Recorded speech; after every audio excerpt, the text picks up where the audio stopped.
अस्सलाम वालेकुम नाजरीन, आज हम 3 इश्यूज़ पर बात करेंगे। सदर जरदारी को तमगा इम्तियाज़ किसने वापस किया? रजब भट्ट के खिलाफ तौहीन मजहब का पर्चा। ट्रंप का जंगी मंसूबा एक जर्नलिस्ट के हाथ कैसे लगा? ये हैं हमारी आज की हेडलाइंस। नाजरीन, उम्मीद है कि आप खैरियत से होंगे। आज के तमाम मौज़ूआत इंतहाई दिलचस्प हैं, आपकी तवज्जो दरकार है। और आपको रिमाइंडर कि आपने अगर अभी तक चैनल सब्सक्राइब नहीं किया तो ज़रूर करें, टली ऑन करें। अगर आपको प्रोग्राम अच्छा लगे या ना लगे, आपने शेयर ज़रूर करना है। तो आज जो है यानी कि हम प्रोग्राम का आगाज़ जो है अवार्ड से कर देते हैं, जो कि 2-3 दिन से मौजूए बहस हैं, बल्कि मुतनाज़ा हो चुके हैं कि जिस अंदाज में कोई अच्छे बुरे की तमीज़ रखे बगैर कोई अपने करीबी लोगों को अवार्ड भी बांटे गए, तो उससे अवार्ड की कदर मज़ीद कम हो गई है। ये पहली दफ़ा नहीं हुआ, लेकिन जो है ना ये एक तरह की याद दहानी है कि हम किस अंदाज में अवार्ड को डी वैल्यू कर रहे हैं। तो आज जो है नहीं कि मैं इस टॉपिक पे आने से पहले कि किसने वापस किया, इससे पहले मैं एक और जो आज की अहम अहम डेवलपमेंट है नाजरीन, वो एक सिंध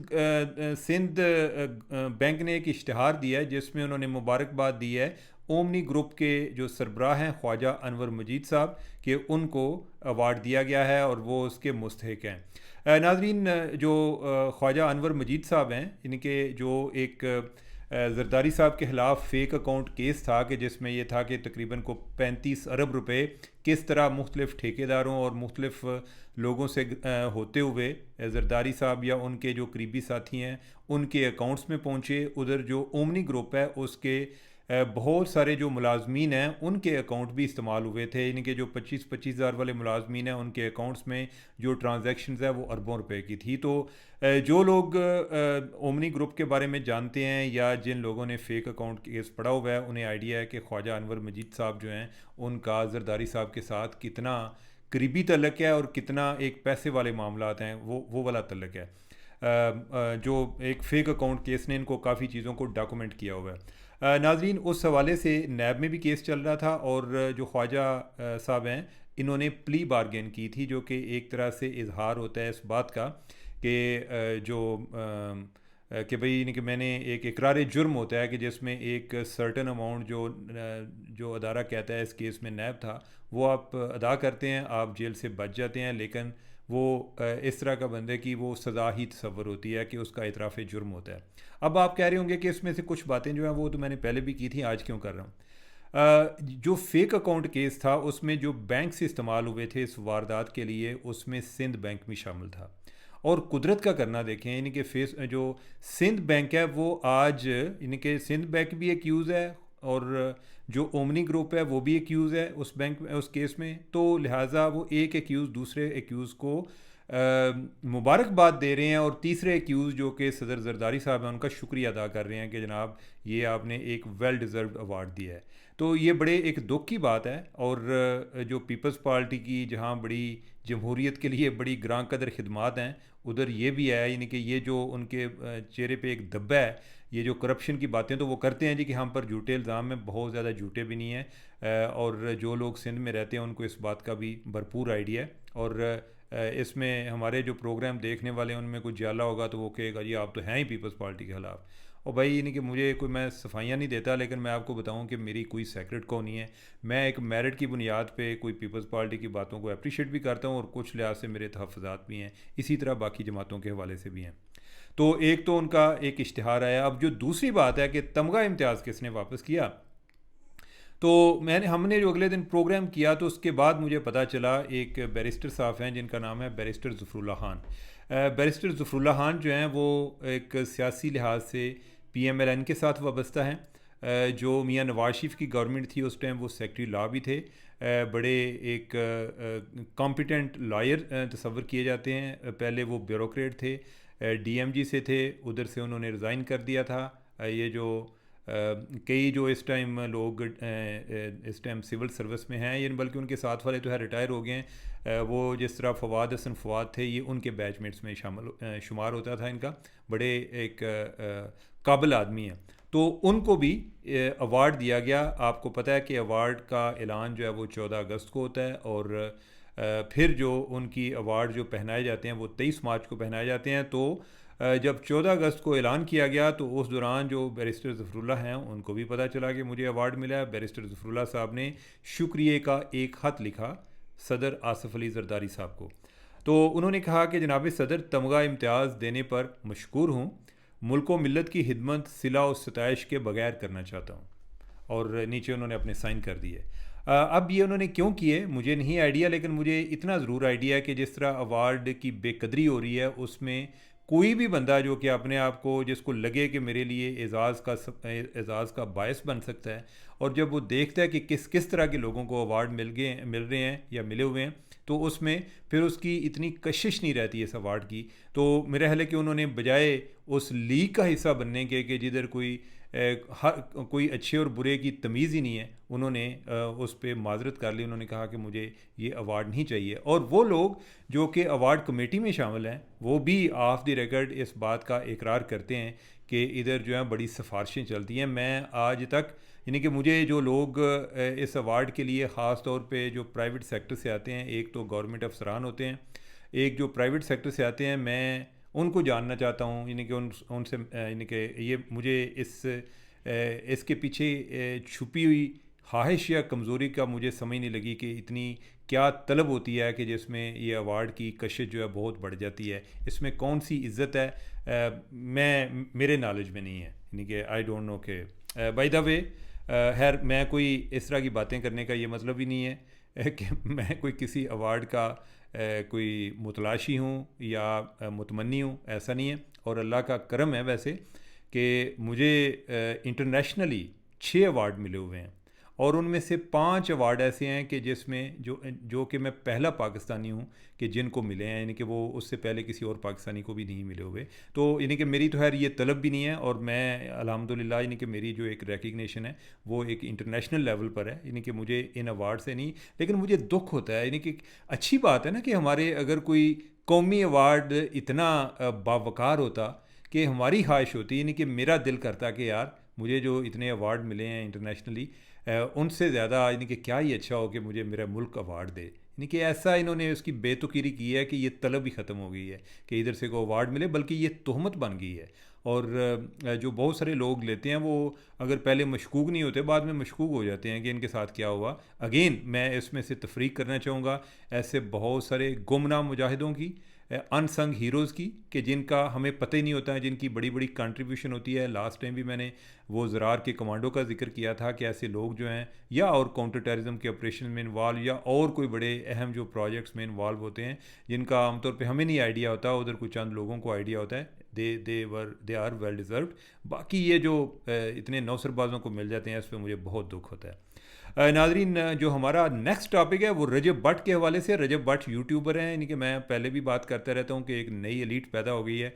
मैं तो खैर कभी इसका कोई यूट्यूब नहीं देखा, बस लोगों से सुनते रहते हैं, यानी कि वो जनाब बच्चों में बड़े मकबूल हैं और उनकी जो फॉलोइंग बहुत ज़्यादा है, सब्सक्राइबर हैं। फैमिली व्लॉगिंग जो है यानी कि इसकी बड़ी डिमांड है।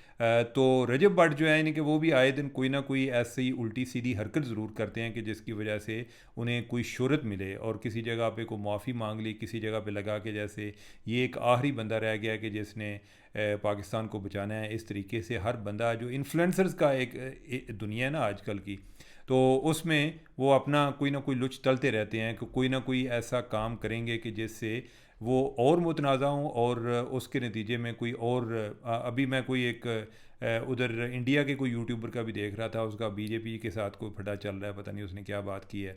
तो रजब भट्ट जो है इधर इसने क्या बात की है, रजब भट्ट ने क्या किया है कि रजब भट्ट ने एक परफ्यूम इंट्रोड्यूस कराया है जिसका नाम उसने रखा है 295। और उसने कोई उसका तारफ़ कराते हुए उसने कहा जी कि मैं जो मेरे पे भी मेरा जो मेरे पे पता नहीं कोई पहले भी 295 लगी थी, या यानी कि मेरा जो वो सद्दू मूसे वाला है, यानी कि उनको वो बहुत ज़्यादा वो आइडियलाइज़ करते हैं, कहते हैं जी उस पर भी 295 लगी थी। अब यह है कि वो कह के तो आगे निकल गया, लेकिन यह है कि हमारे जो उलमा हजरात हैं वो भी इस तरह के प्रोग्राम देख रहे होते हैं या उन तक ये पहुंच जाते हैं कि जनाब इधर जो है ये मामला ये अपॉर्चुनिटी है, यानी कि इस बंदे को ज़रा फिक्स किया जा सकता है, तो लिहाजा एक अपॉर्चुनिटी भी अराइज़ हो गई। अब ये है कि 295 का पता नहीं, यानी कि इस तरह के जो लोग होते हैं पॉपुलर होते हैं, कोई ऐसे को बड़े को पढ़े लिखे तो होते नहीं और पढ़े लिखे लोगों को सुनता भी को नहीं है, यानी कि ऐसे यानी कि एक बंदा है, एक इकानमिस्ट है, मैं यानी कि बरसबील तज़किरा, यानी कि वो ऐसा बंदा है कि यानी जो उधर की सिलिकॉन वैली है उनका वो गुरु तस्वर किया जाता है। एक इकानमिस्ट जो कि सिलिकॉन वैली जो है उसको वो अपना गुरु समझती है, उधर के बहुत बड़े, आपको आइडिया ही है कि एलॉन मस्क टाइप लोग जो हैं ये सारे उससे एडवाइस लेते हैं। उस बंदे का अपना यूट्यूब चैनल है और मेरा ख्याल है मुश्किल से को 32,000 उसके फॉलोअर हैं, और वो प्रोग्राम करता है किन लोगों के साथ, सिलिकॉन वैली के साथ के जो लोग हैं और बाकियों के साथ, लेकिन कोई मैं जब देखता हूँ कि 3-4 हज़ार को मुश्किल से उसको देख रहा होता है। तो लिहाजा ये कोई आपका कोई पढ़े लिखे होना या कोई इस चीज़ की गारंटी नहीं है कि लोग आपको सुनेंगे भी, और लोग अगर आपको सुनते हैं तो इसका ये मतलब नहीं कि आप बड़े अक्लमंद हैं, लेकिन ये है कि लोगों की एक अपनी चॉइस होती है। तो अब जो है यानी कि रजब भट्ट जो है यानी कि उसने जो एक अपना जो उसका स्टाइल है उसमें उसने अपने आप को पॉपुलराइज तो किया। अब जो है उसने इसमें जो 295 का उसने इस्तेमाल किया, उसको आइडिया नहीं है, उसको इसकी सेंसिटिविटी का आइडिया नहीं है, तौहीन मज़हब के हवाले से है। और ये जो है ये 302 से भी बड़ा एक, हम जो है बचपन में सुनते थे जी कि किसी दरख्त पर भी 302 लग जाए तो वो दरख्त खुश्क हो जाता है, मतलब यह है कि अगर किसी पर कत्ल की दफ़ा लग जाए तो जो 295 वाला मामला है उससे कहीं ज़्यादा संगीन है। तो उसने उसको ज़रा एक ट्रिवियलाइज़ करने की कोशिश की, उसने उसको एक आम अंदाज में पेश करने की कोशिश की और साथ ये बयान किया कि जैसे वो बड़ा बागी है और 295 जो है यानी कि उस पर भी लगी है। पता नहीं उस पर लगी है यानी उसको तो मेरे ख्याल समझ ही नहीं, अब जाके उसको समझ लग रही है। उसके बाद वो काम जो है यानी कि वो फिर उलमा हज़रात के पास पहुंच गया और उस पर हो गई FIR कि जी तौहीन मज़हब की FIR होगी। पीका की तो होगी इस हवाले से कि भाई उसने एक यही जो एक डिजिटल मीडिया को इस्तेमाल करते हुए कोई ये अपना मैसेज नशर किया है जो कि एक लॉ के ख़िलाफ़ है। तो साथ ही जो है उस पर 295 की जो दफ़ात हैं वो भी लगाई गई हैं। और इस दौरान जो रजब भट्ट है उसको भी कोई एक मामले की संगीनी का एहसास हुआ, तो उसने अलबत्ता जो FIR है उससे पहले उसने कोई कुरान हाथ में रख के और कोई गवाही भी दी कि मुझे आइडिया नहीं था या मेरा ये मतलब नहीं था, और साथ ही जो उसने अपना परफ्यूम है वो भी वापस ले लिया जी कि मैं इसकी सेल नहीं करूँगा। अब ये बड़ा डेंजरस है, यानी कि जो बाज़ लोग जो है मज़हब का भी इस्तेमाल करते हैं, लेकिन ये भी जो है यानी कि ये भी तो वही काम कर रहा था ना, इसका ये ख्याल था कि ये चीज़ जो है ये बड़ी क्लिक होने वाली है। सोशल मीडिया के दौर में जो किसी चीज़ का अच्छा या बुरा होना ये मैटर नहीं करता, मैटर ये करता है कि आपके फॉलोअर कितने हैं, आपको देखने वाले कितने हैं। अगर आपको ज़्यादा लोगों को अगर बेवकूफ़ भी बना सकते हैं तो आप बहुत अच्छे यानी कि कामयाब आदमी हैं। तो लिहाजा यानी कि जो वो इसमें पहले कामयाब था, लेकिन अब वो ज़रा एक थोड़ा सा एक स्ट्रेंज एरिया में एंटर हुआ, ज़रा एक डेंजरस एरिया में, तो उस टाइम उसको फिर लगा।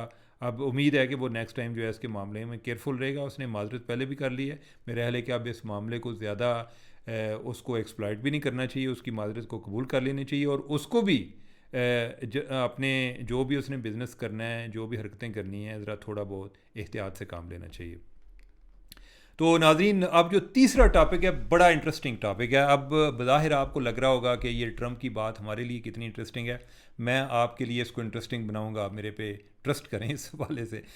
मुझे तो खैर जो इंटरनेशनली चीज़ों को देखने का भी बड़ा शौक़ है, मैं चीज़ों को ग्लोबली देख रहा होता हूँ, मैं बाहर के अखबारात भी पढ़ता हूँ, लेकिन और मैं अपने आप से रिलेट भी करता हूँ, यानी कि हमारे यहाँ जो है ना लोग हर टाइम अपने आप को लान तान कर रहे होते हैं पाकिस्तान में, यानी कि हर बुरी चीज़ पाकिस्तान में उनको, या हर चीज़ पाकिस्तान में उनको बुरी लग रही होती है। तो ओवरऑल मुझे वैसे बड़ा एक ये मेरे लिए एक ग्लोबल रीडिंग जो है बड़ी एंटी डिप्रेसेंट भी होती है कि जब मैं बाहर दूसरी जगह पे भी मुझे नज़र आता है कि इतनी कोई चैन की ज़िंदगी वो भी नहीं गुजार रहे, अपने अपने चैलेंजेस उनके चल रहे हैं, तो फिर लगता है कि कोई नहीं गाल हो। जिमें किसी स्टूडेंट ने क्या सी ना रिजल्ट आ गया तो उन्हें क्या कि अम्मा मैं वो फ़लाना फ़ेल हो गया, फ़लाना फ़ेल हो गया, फ़लाना फ़ेल हो गया। उन्हें क्या पुत्र तू अपना सुना, उन्हें क्या अम्मा मैं ही फ़ेल हो गया। मतलब ये है कि मेरे बारे में आपने परेशान नहीं होना, सारी दुनिया फ़ेल हुई हुई है। तो खैर ये है जी कि ये बड़ी हुआ ये कि अभी कोई हाल ही में उधर जो हूथीज़ हैं जो कि यमन में जो बागी ग्रुप है, उन पर इन्होंने अटैक किया है, अमेरिका ने अटैक किया है। अमेरिका में जो इसकी अटैक की प्लानिंग है उसके लिए उन्होंने पहले क्या किया, उन्होंने एक सिग्नल पे ग्रुप बनाया। जिस तरह व्हाट्सएप है इसी तरह सिग्नल एक मैसेजिंग ऐप है, उस पर ग्रुप बना और जिसमें नेशनल सिक्योरिटी एडवाइज़र है, जिसमें जो नेशनल इंटेलिजेंस काउंसिल की डायरेक्टर है, जिसमें कुछ CIA के डायरेक्टर है, जिसमें जो वज़ीर ख़ारजा जो सेक्रेटरी ख़ारजा उसको कहते हैं या सेक्रेटरी दिफा वो हैं, नायब सदर है, ये सारे बैठ के जो है ना वो सिग्नल ग्रुप पे तय कर रहे हैं, जंगी मनसूबा बना रहे हैं। सो मच कि उन्होंने जंगी मनसूबा भी उधर शेयर कर दिया। और यानी कि वो फिर अब जो है यानी कि जब वो सब कुछ हो रहा था तो एक बंदा देख रहा था, यानी कि वो जो कहते हैं कि जब ਜਦੋਂ तू कुन किया सी उदू मैं सुन रहा सी, तो यानी कि उस टाइम जो है एक बंदा वो सारी चीज़ वो चैट पढ़ रहा था और वो एक जर्नलिस्ट था। और उस जर्नलिस्ट ने फिर बाद में वो चीज़ रिपोर्ट कर दी। उस टाइम तक वो अपने जो मज़ाइल उन्होंने दागने थे वो दाग चुके थे। अब वो जर्नलिस्ट को कैसे पता चला, वो उनमें घुसा कैसे, ये जो है ना इंटरेस्टिंग चीज़ है। हुआ ये कि जो नेशनल सिक्योरिटी एडवाइज़र है ट्रंप का, वो जब ये ग्रुप बना रहा था सिग्नल ग्रुप, तो उसने उस जर्नलिस्ट को भी ऐड कर लिया। लगता ऐसे ही है, यानी कि हर अनजाने में किया ये, इसमें तो कोई दो राय नहीं है। मेरे ख्याल है कि कुछ उसका नंबर उसके पास सेव होगा उस जर्नलिस्ट का। वो जर्नलिस्ट जो है वो उधर अटलांटिक का एक मैगज़ीन है बड़ा इन्फ्लुएंशियल, उसका वो एडिटर इन चीफ था, उसको भी उसने ऐड कर लिया। उसको समझ ही नहीं लगी जर्नलिस्ट को ये क्या कह रहे हैं कि भाई मुझे इस ग्रुप में ऐड करके। वो बाद में जब उसने देखा कि यार इधर तो फ़लाँ भी हैं, रोबियो भी है, हेगसेट भी है, ये तो पता नहीं जनाब पूरी कम्युनिटी है, यानी कि उसको लगा कि शायद को फेक ग्रुप ना हो। फिर उधर वो जंगी सारे प्लानिंग शेयर होना शुरू हो गई। जो नायब सदर है वो फिर वो कह रहे हैं जी कि हमने ये देखें, ये जो है ना ट्रंप जो है बड़ा कमीना आदमी है वैसे, यानी कि कोई चीज़ जो है यानी कि वो उन्होंने साथ इधर की प्लानिंग कर रहे हैं कि हूथीज़ को मारना है। और जो इलाका हमने खाली कराना है उधर जिधर से शिप वगैरह गुजरते हैं, फिर वो कहते हैं जी इधर हमारे तो ज़्यादा गुजरते नहीं हैं, यूरोप के गुजरते हैं, तो हमने यूरोप वालों से इनके पैसे भी लेने हैं, ये जो हमने मिसाइल चलाने हैं इनके पैसे जो हमने यूरोप वालों से लेने हैं। तो इस तरह की बातें कर रहे हैं। खैर जो है जंगी मनसूबा भी इन्होंने शेयर कर दिया। अब जो है इसने आके फिर जो है ना जर्नलिस्ट जो है इनके ये पेट के हल्के होते हैं, आपको आइडिया है, यानी कि इनकी ड्यूटी जो होती है वो स्टोरी ब्रेक करना होती है, वो स्टोर नहीं करना होती। तो उसने आके चला दी स्टोरी, और साथ उसने वो जो जंगी मनसूबा है उनका वो फिर भी उसने शेयर नहीं किया। अब जो है ना उधर एक तनाज़ा खड़ा हुआ है अमेरिका में कि ये इन्होंने क्या हरकत की है, कितने गैर संजीदा किस्म की कौम है। और उसने यानी कि उसको ट्रंप को भी पूछा, फ़लाँ को भी पूछा, यानी कि वो अब उस पर एक तनाज़ा है। अब इसमें यानी कि मसला क्या हुआ, तनाज़ा किस रहा है। मसला ये है कि इस तरह की जो कन्वर्सेशन है उसके लिए ये मैसेजिंग ऐप पर नहीं की जाती, ये बैठ कर की जाती है। सेंसिटिव मामलात होते हैं, और जो डिजिटल वर्ल्ड है ये इंतहाई इनसिक्योर समझी जाती है कि कोई हैकर जो है वो आपकी कन्वर्सेशन को हैक कर लेता है, तो ये एक एंटी नेशनल सिक्योरिटी ये स्टेप्स जो है वो समझा जाता है कि आप जो है यानी कि कुछ 2016 की बात है, उस टाइम हिलरी क्लिंटन जो है वो पहले वज़ीर ख़ारजा थी ओबामा की, तो उसकी कुछ एक इंक्वायरी आ गई सामने की जिसमें उसने अपने प्राइवेट ईमेल से एज आ वज़ीर ख़ारजा कोई आगे कम्युनिकेशन की हुई, तो उसका बहुत बड़ा स्कैंडल बन गया था। अब जो व्हाट्सएप है या सिग्नल है, ये वाले जो हैं ये उधर के जो फेडरल गवर्नमेंट की तरफ से अप्रूव नहीं है कि ये ऑफिशियल कम्युनिकेशन के लिए इस्तेमाल नहीं हो सकते, उन्होंने ये ऑफिशियल कम्युनिकेशन की है। अच्छा, दूसरा ये है कि जो आपके लिए इंटरेस्टिंग चीज़ है, एक तो है ये ओवरऑल मेरे लिए तो पूरी स्टोरी बड़ी इंटरेस्टिंग है, जो आपके लिए इंटरेस्टिंग चीज़ है वो है सिग्नल। सिग्नल जो है ये व्हाट्सएप की निस्बत बहुत ज़्यादा एक ट्रस्ट वर्दी तस्वर किया जाता है। व्हाट्सएप जो है ना वो कहते तो हैं कि हमारी इनक्रिप्टेड चैट है, लेकिन वो कोई इतनी है नहीं। और उसकी मिसाल ये है कि कुछ 1-2 साल पहले कुछ इन्वेस्टिगेशन आई जिसमें पता चला कि कई लोगों के व्हाट्सएप जो हैं वो कॉम्प्रोमाइज़ हो गए। कोई इज़राइल वाले जो हैं वो साइबर सिक्योरिटी में उनको एक बड़ा एक कटिंग एज एडवांटेज हासिल है, उनके पास बड़ी अच्छी लेटेस्ट टेक्नोलॉजी है। तो उन्होंने कुछ ऐसे कोई सॉफ्टवेयर बनाए हैं कि जिसके ज़रिए वो सिस्टम में पेनिट्रेट कर जाते हैं, या वो अगर व्हाट्सएप को किसी को हैक करना चाहें तो वो कर सकते हैं। और आपको ये जानकर खुशी होगी कि हमारी जो एजेंसीज़ हैं IB और ISI, उन्होंने भी वो सॉफ्टवेयर ख़रीदे हुए हैं। अब इनका मसला सिर्फ ये है कि सॉफ्टवेयर काफ़ी महंगे हैं। अब तमाम लोगों के वो व्हाट्सएप जो हैं उनको वो नहीं कर सकते, मॉनिटर नहीं कर सकते, लेकिन एक सर्टन एक लिमिट तक, जैसे कुछ 100 या 200 एक सॉफ्टवेयर के ज़रिए वो कर सकते हैं, इससे ज़्यादा नहीं कर सकते। उस लिहाज से जो है यानी कि जो व्हाट्सएप है इसको रिलायबल तस्वर नहीं किया जाता। सिग्नल जो है सिग्नल जो है ये फॉर प्रॉफिट भी नहीं है। ये व्हाट्सएप वाले जो हैं ये तो कारोबारी लोग हैं, जो सिग्नल वाले हैं ये नॉन प्रॉफिट है।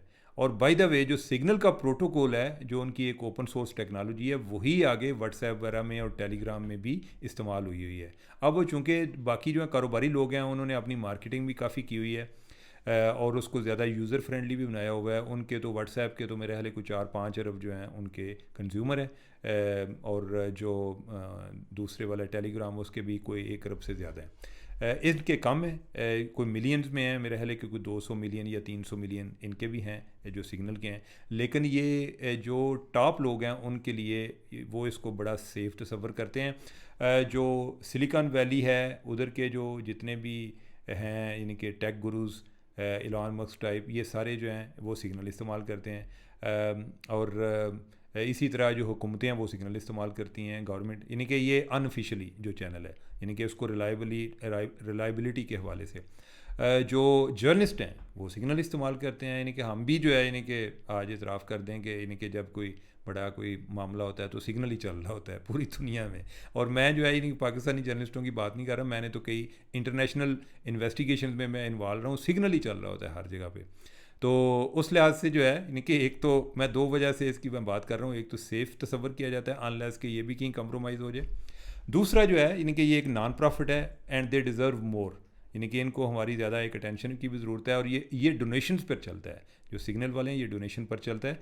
और तीसरी बात ये है कि ये डाटा आपका स्टोर नहीं करता, ये डाटा आपका यूज़ नहीं करता, बाकी सारे आपका डाटा इस्तेमाल करते हैं। तो लिहाजा जो बात ट्रंप की काबीना से शुरू हुई कि किस तरह उन्होंने गैर संजीदा रवैया इख्तियार करते हुए अपने ग्रुप के ज़रिए वो वार प्लानिंग और सारा अटैक हो रहा है और अटैक को डिस्कस कर रहे हैं, लाइव कमेंट्री कर रहे थे, तो वो जो सिग्नल इस्तेमाल कर रहे थे, सिग्नल क्यों इस्तेमाल किया जाता है अभी भी जो ट्रंप ने क्रैकडाउन किया हुआ है फेडरल गवर्नमेंट में एम्प्लॉज़ के ख़िलाफ़, उधर भी जो सिग्नल की डिमांड बहुत ज़्यादा बढ़ गई है कि हम वो अपनी जो ज़्यादा कम्युनिकेशन है वो सिग्नल के ज़रिए कर रहे होते हैं।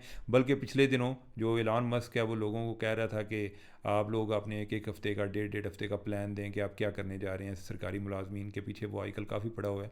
तो वो जो आपने उन्होंने भी सिग्नल ग्रुप बनाए हुए हैं, उधर ही एक दूसरे के साथ नोट्स एक्सचेंज कर रहे थे कि हमने क्या करना है। तो लिहाजा सिग्नल जिंदाबाद। तो नाजरीन मुझे दें इजाज़त, अल्लाह हाफिज़।